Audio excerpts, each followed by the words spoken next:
Israel फिलिस्तीनी युद्ध का आज 44वां दिन है और देखिए युद्ध कैसे बढ़ता ही जा रहा है। क्या ये युद्ध कभी खत्म होगा? क्या है इसका रास्ता?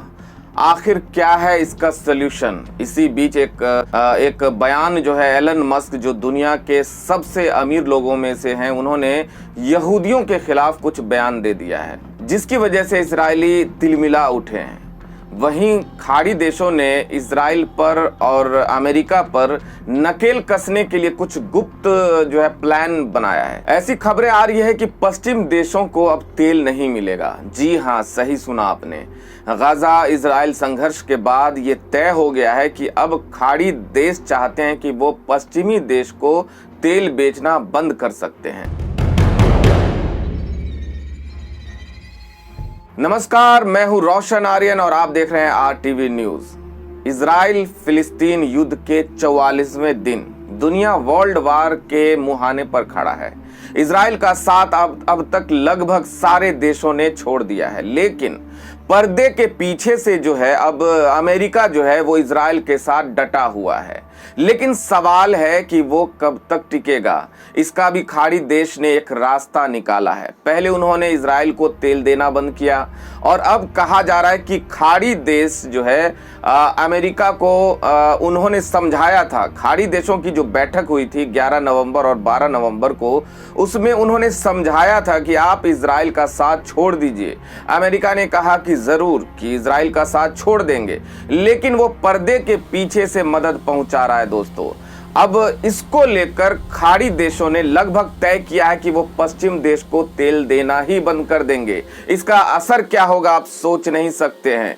अब देखिए, पहले खाड़ी देशों ने कहा था कि अमेरिका की जो 13 सैनिक अड्डे हैं गल्फ कंट्रीज में, उसको आप बोरिया बिस्तर समेट दें। बाद में अमेरिका ने कहा कि हम समर्थन नहीं करेंगे। उसके बाद चीनी राष्ट्रपति से मुलाकात हुई। चीनी राष्ट्रपति को अमेरिका ने कहा कि आप ईरान को समझाइए, आप उसके बाद रूस को समझाइए। आपको बता दूं कि ईरान, रूस, चीन ये सब हथियारों की सप्लाई कर रहे हैं फिलिस्तीन को और हमास को, और लड़ाई बढ़ता जा रहा है। वहीं दुनिया भर में इजराइल के खिलाफ प्रदर्शन का दौर जारी है। न्यूयॉर्क में प्रदर्शन हो रहा है। भारत के अहमदाबाद शहर में आपको बता दूं कि वर्ल्ड कप के फाइनल में एक जॉन नाम का शख्स जो है ऑस्ट्रेलिया का खुद को बताता है, वो बीच मैच में घुस गया और फिलिस्तीन की टी शर्ट पहने हुआ था और विराट कोहली के साथ उसने सेल्फी भी लिया, जो दुनिया भर में वायरल है।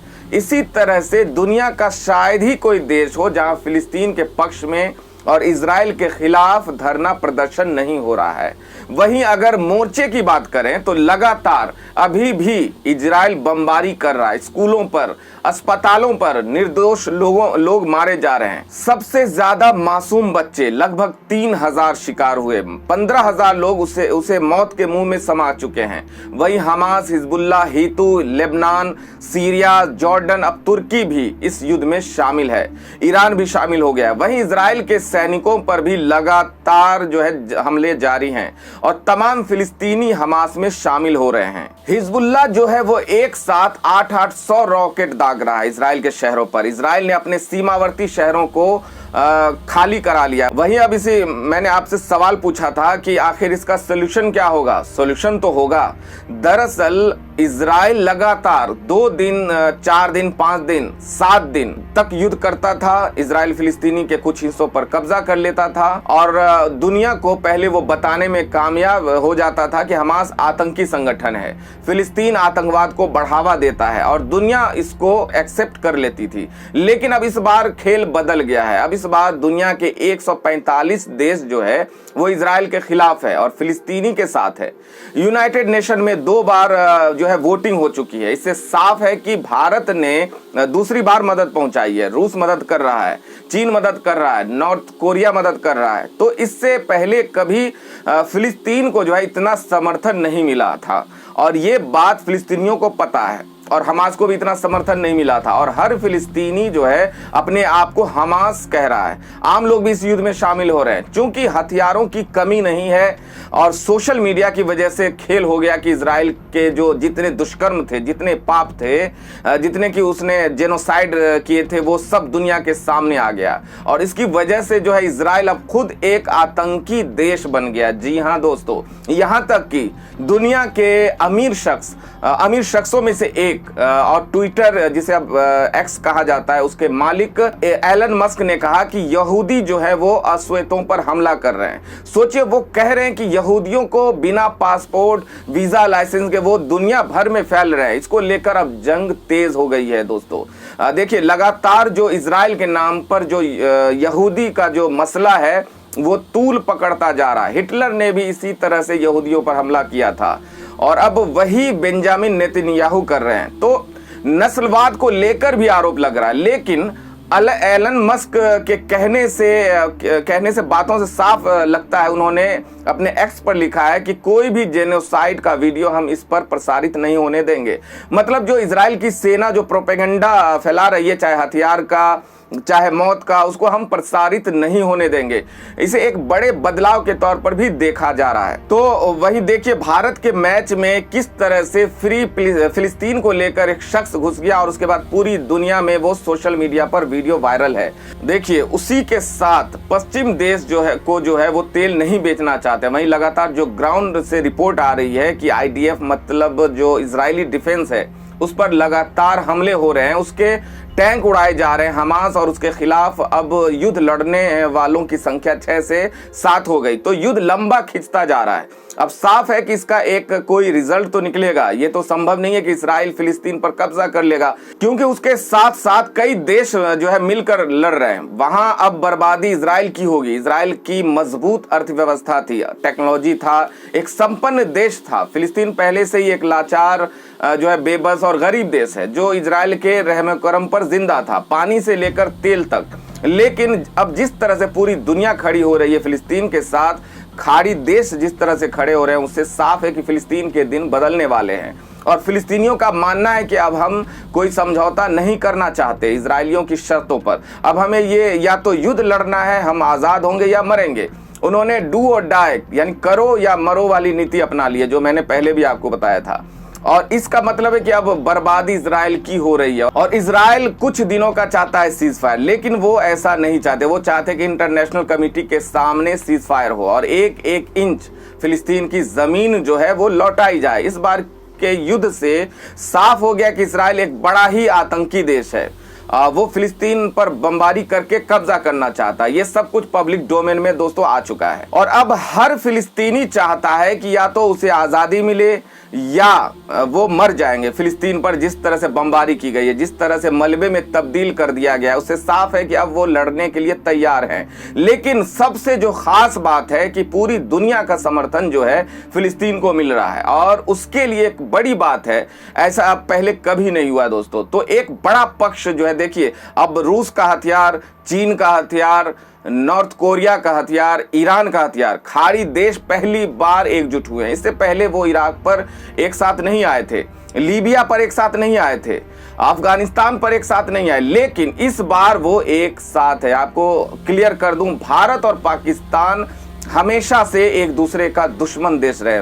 पाकिस्तान हमेशा से आतंकवाद को पनाह देता रहा है, इनफिल्ट्रेशन करवाता रहा है, घुसपैठ करवाता रहा है। भारत ने हर बार मुंह तोड़ जवाब दिया है। पाकिस्तान में कई बार घुस के भी हमला किया आतंकवादियों पर, लेकिन आज तक खाड़ी देश ने कभी पाकिस्तान का पक्ष नहीं लिया। भले अमेरिका लेता रहा हो, क्योंकि खाड़ी देश कभी भी आतंकवाद का समर्थन जो है में खड़ा नहीं होता है। भारत के साथ उसके अच्छे संबंध रहे, और इस बार पहली बार फिलिस्तीन के साथ पूरा खाड़ी देश, और इसलिए ये भी नहीं कह सकते कि सिर्फ मुस्लिम होने की वजह से फिलिस्तीनियों के साथ खड़ा है, क्योंकि हिंदू और मुस्लिम की बात हो तो पाकिस्तान भी मुस्लिम देश है, लेकिन उसके साथ खाड़ी देश कभी खड़ा नहीं रहा। इसका मतलब है कि खाड़ी देश सच के साथ खड़ा है, और भारत भी फिलिस्तीन के साथ खड़ा है। वहीं चीन जो है, उसके मंसूबे साफ हैं, वो चाहता है कि बड़ा मार्केट पर कब्जा किया जाए।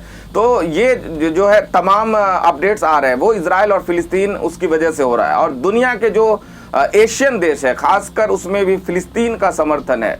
एशिया में कोई भी इजराइल के साथ नहीं है, यूरोप नहीं है, अमेरिका के अलावा अब कोई भी देश नहीं है। वो अमेरिका भी पर्दे के पीछे से मदद कर रहा है, खाड़ी देश तेल बंद करने की धमकी दे रहे हैं। एक और खबर मालदीव से आ रही है, जो मालदीव के जो नए जो राष्ट्रपति हैं उसने भारतीय सेना को वहां से हटाने की मांग की है। तो सोचिए किस तरह से भारत की स्थिति को कमजोर करने के पीछे चाइना हमेशा लगा रहता है, मार्केट पर कब्जा करना चाहता है, वो भी अब करने में संभव नहीं है। भारत ने अपना स्टैंड साफ कर दिया है, रुख साफ कर दिया। तो शायद ही दुनिया का कोई ऐसा देश है जो अब इजराइल के साथ खड़ा होता दिख रहा है। जहां इजरायली सैनिक निर्दोष लोगों को मार रहा है, वहीं जो फिलिस्तीनी है, जो फिलिस्तीन है, जो हमास है, जो हिजबुल्ला है, जो लेबनान है, ये सब के सब सैनिकों पर, इजरायली सैनिकों पर हमला कर रहे हैं। वही इजराइल का ये प्रोपेगेंडा भी फेल हो रहा है। अस्पतालों में हथियार हैं और हम अस्पताल में दवाइयां पहुंचा रहे हैं, ये सब कुछ सोशल मीडिया की वजह से फेल हो रहा है, फ्लॉप हो रहा है। तो इजराइल पूरी तरह से युद्ध के 43वें 44वें दिन जो है बेनकाब हो गया है और फिलिस्तीनियों ने तय किया है कि या तो हमें पूरी आज़ादी चाहिए या हम इस युद्ध में शहीद होंगे। गोरिल्ला युद्ध में बहुत मुश्किल होगी दोस्तों, इतिहास गवाह है।